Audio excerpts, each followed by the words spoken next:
Students, आज मैं आपके लिए लेकर आया हूं एक और इम्पोर्टेंट टॉपिक जनरल के लिए। क्या है? छूट बट्टा कटौती, जिसे कहेंगे डिस्काउंट। इसके कई सारे नाम मिलते हैं आपको हिंदी में, छूट बट्टा कटौती, लेकिन जिसके लिए लिखेंगे डिस्काउंट। और डिस्काउंट हमारा दो प्रकार का होता है। ये छूट हमारी दो प्रकार की होती है। नंबर एक होती है नगद छूट, जिसे बोलेंगे कैश डिस्काउंट। उसके बाद एक होती है हमारी व्यापारिक छूट, जिसे बोलते हैं हम ट्रेड डिस्काउंट। इन्हें हम अकाउंट्स में किस तरीके से यूज करते हैं या इन्हें हम जर्नल में किस प्रकार लिखते हैं, तो आज हम इसे सीखेंगे। तो जैसे इन्हें पढ़ते हैं, देरी ना करते हुए। पहली एंट्री मैंने लिखी हुई है, राम को 5,000 रुपए के पूर्ण भुगतान में, राम को 500 रुपए के पूर्ण भुगतान में 480 रुपये दिए और उससे 20 रुपये छूट के प्राप्त किए। दूसरी ट्रांजैक्शन है, महेश से 600 रुपये प्राप्त हुए और उसे 20 रुपये की छूट दी।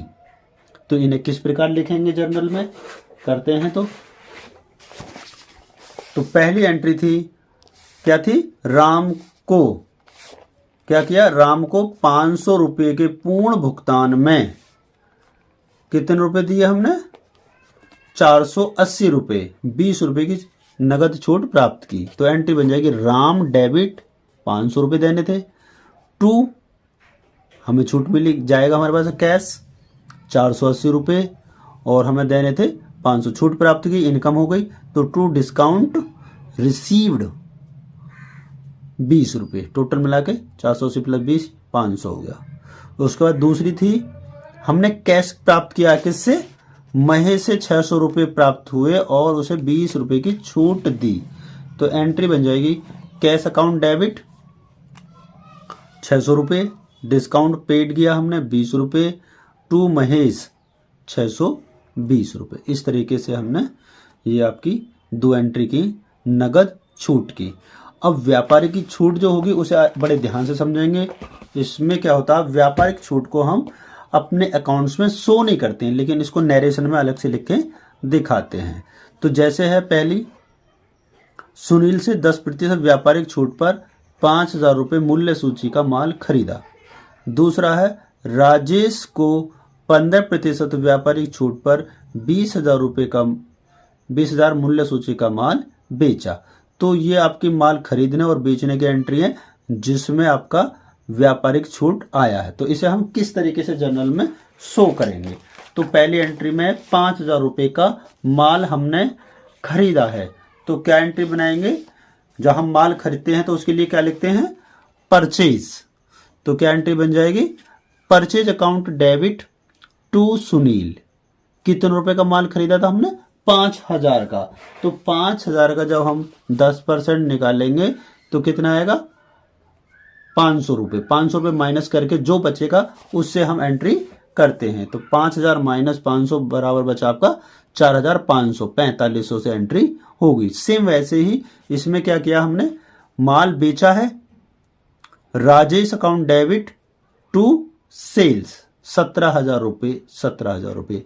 20,000 रुपये मूल्य सूची का माल था, जिसका 15% निकालेंगे तो वो आएगा आपका 3,000 रुपये, और 3,000 रुपये माइनस करने के बाद 20,000 में से बचेंगे 17,000 रुपये। मैंने एक नोट भी लिख दिया, आप इसे नोट कर लेंगे याद करने के लिए। नगद छूट का लेखा करते समय लिखकर, यानी नगद छूट को लेखा करते समय लिखकर दिखाते हैं।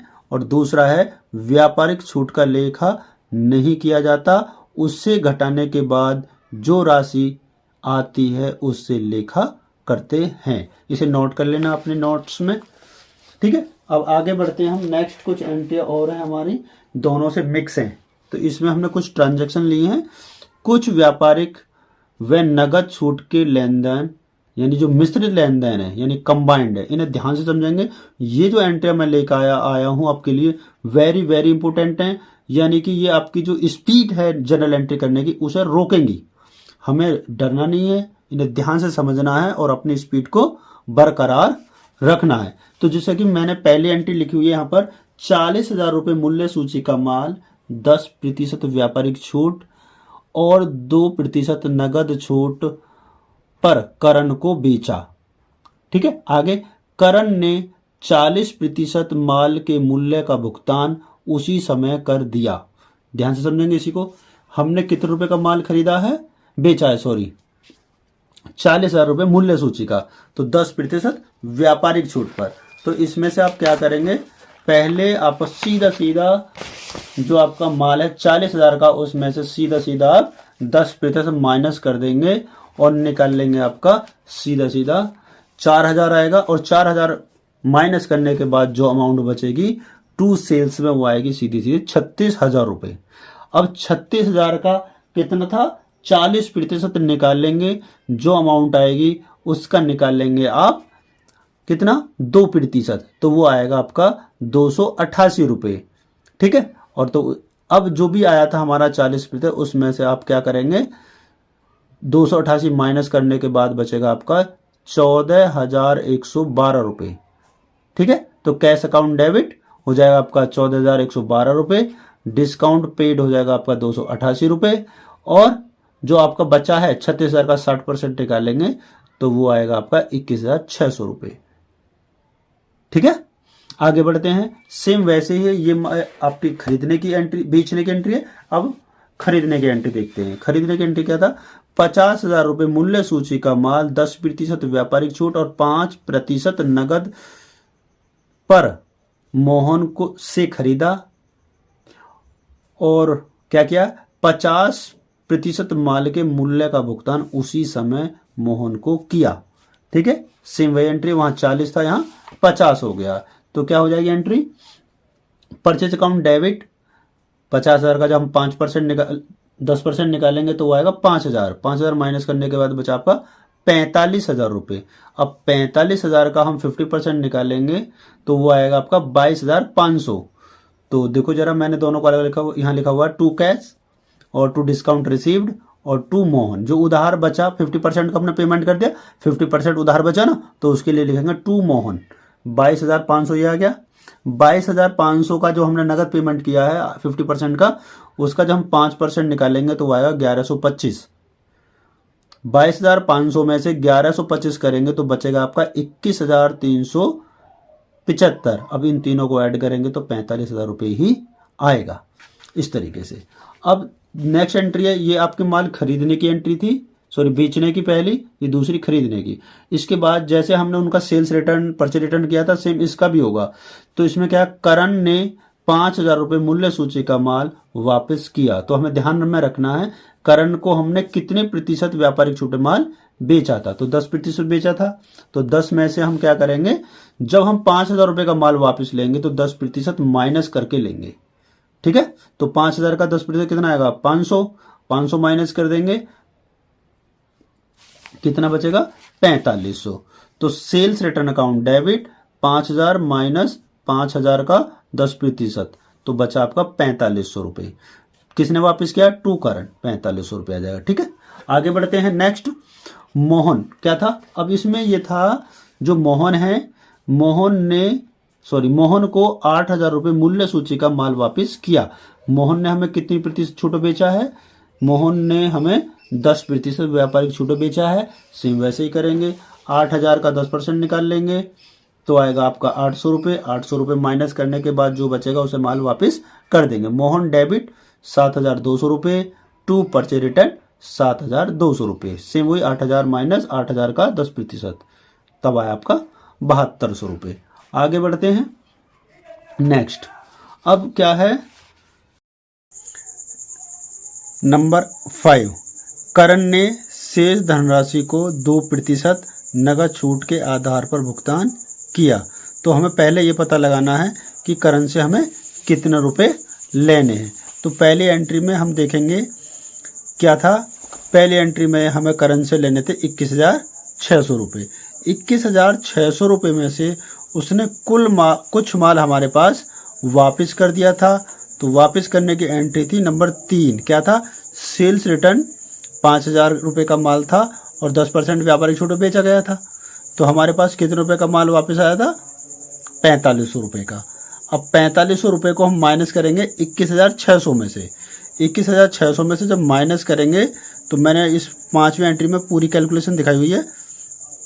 तो हमें करंट से लेने कितने हैं 21,600। 21,600 में से मैंने माइनस कर दिया 4500, तो मुझे कितने रुपए लेने हैं अब 17,100 रुपये लेने हैं। अब 17,100 को अब करंट ने किस हिसाब से किया है 2% नगद छूट से, तो निकाल लेंगे 17,100 का 2% निकालेंगे तो निकल के आएगा 342 रुपये। 17,000 में से 342 रुपये जब माइनस करेंगे तो वो कैश में कितने रुपए देगा 16,758। तो क्या एंट्री बन जाएगी cash account debit 16,758, discount paid debit क्योंकि खर्चा हुआ तो डेबिट होगा डिस्काउंट 342 रुपये, और टू करंट ये सब कुछ माइनस करने के बाद कितने रुपए लेने थे हमें करंट से 17,100 रुपये।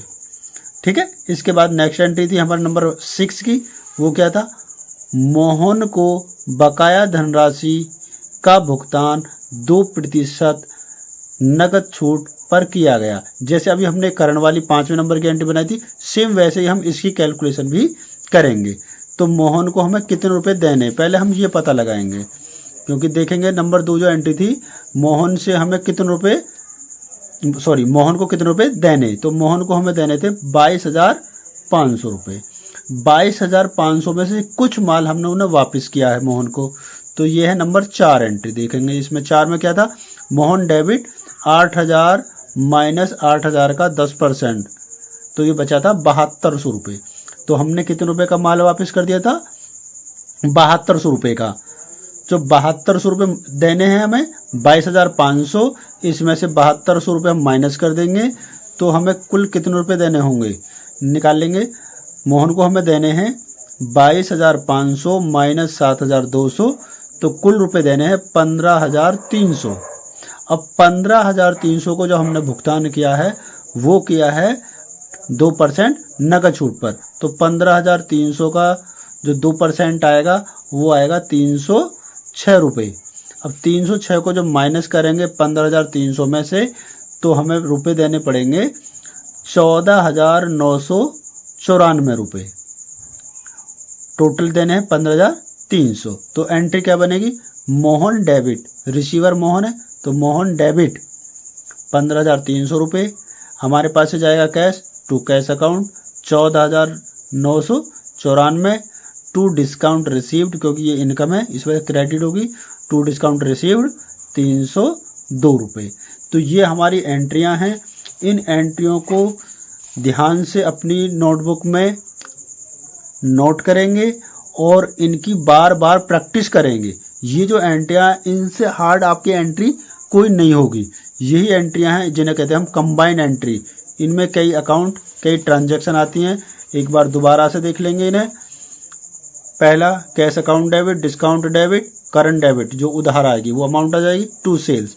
दूसरी थी purchase account debit 45,000, to cash, to discount received, to Mohan. Sales return की थी, सेल्स रिटर्न डेबिट होता है 4500 रुपये, टू करंट 4500 रुपये। उसके बाद था मोहन डेबिट 7200 रुपये और टू परचेज रिटर्न 7200 रुपये। ये वाली मैंने अभी समझाई आपको, cash account debit, discount paid debit, to current. उसके बाद Mohan debit, to cash account और टू डिस्काउंट रिसीव्ड अकाउंट। तो इसके बाद कुछ मैं और ठीक है